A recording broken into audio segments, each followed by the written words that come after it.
E aí galera do Me Salva, nessa aula vamos dar uma revisada então no conceito do transformador ideal e vamos fazer um pequeno exemplo para ver como é que a gente aplica aquela nossa relação.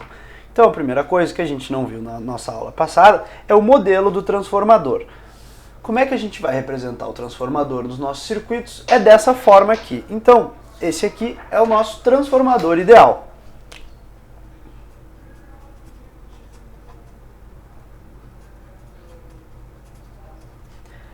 Normalmente, a gente vai ter aqui em cima a nossa relação de espiras já dada pelo problema. Então, a gente vai ter aqui N1 por N2. Essas duas barras aqui no meio representam o nosso núcleo. E esses dois enrolamentos aqui vão ser os enrolamentos primário e secundário. Aqui a gente vai ter a tensão primária. Aqui a corrente primária, aqui a corrente secundária e aqui a nossa tensão secundária. Então, lembrando da nossa última aula aí, o que a gente tem? A gente tem que a tensão primária dividida pela tensão secundária é proporcional ao número de espiras em cada enrolamento. Então, V1 sobre V2 é igual a N1 sobre N2. Além disso, essa relação é inversa para as correntes. Então, a gente tem aqui I2 sobre I1.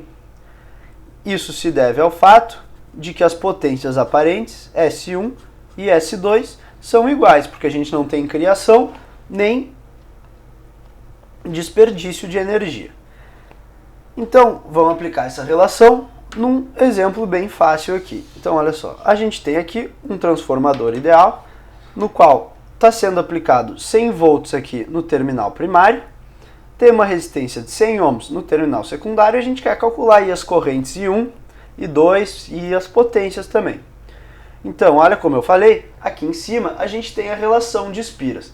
Então, vamos dar uma analisada sem fazer contas primeiro, como é que vai ser a tensão nesse secundário. Olha só, a gente tem aqui 1000 espiras e aqui a gente tem 100.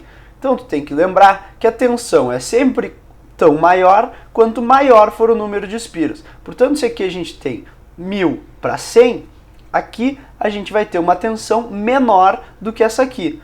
Se essa tensão aqui é menor do que essa, então essa corrente aqui tem que ser maior do que essa aqui, porque a gente tem aquela proporcionalidade lá entre potências, entre tensões e correntes, elas são inversamente proporcionais para manter a potência constante. Então vamos começar calculando quanto é que vale esse V2 aqui, ó.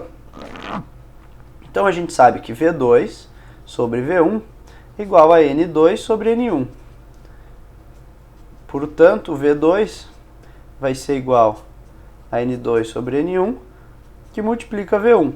N2 é 1000, N2 é 100 e N1 é 1000. Então isso aí vai ser 100 sobre 1000 vezes a tensão aplicada, que é 100. Fazendo essa conta aqui, a gente vai ficar com 10 volts.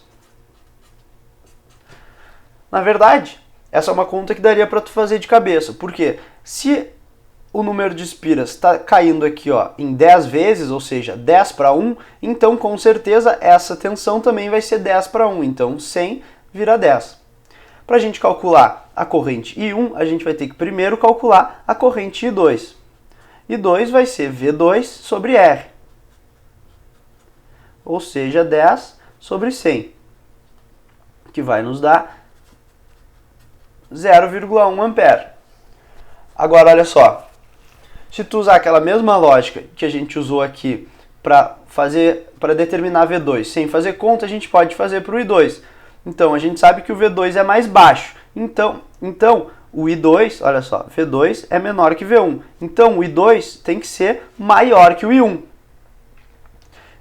E a proporção em que ele é maior vai ser também 10 vezes. Então, o I1 vai ser 10 vezes o I2. 1/10 de I2. Ou seja, 0,01 amperes. Agora, se tu quiser calcular as potências, a potência no primário vai ser V1 e 1. Isso vai dar 100 vezes 0,01, que nos dá 1 watt. Já no secundário, a potência vai ser V2 e 2, que é igual a 10 vezes 0,1, que é igual a 1 watt também. Então, ó, as potências são iguais e essa é uma das características do transformador. Então, a gente viu um exemplinho aí com transformadores ideais. Nas próximas aulas a gente vai fazer ainda mais alguns exemplos para depois entrar no conceito dos transformadores reais. Era isso aí e até lá!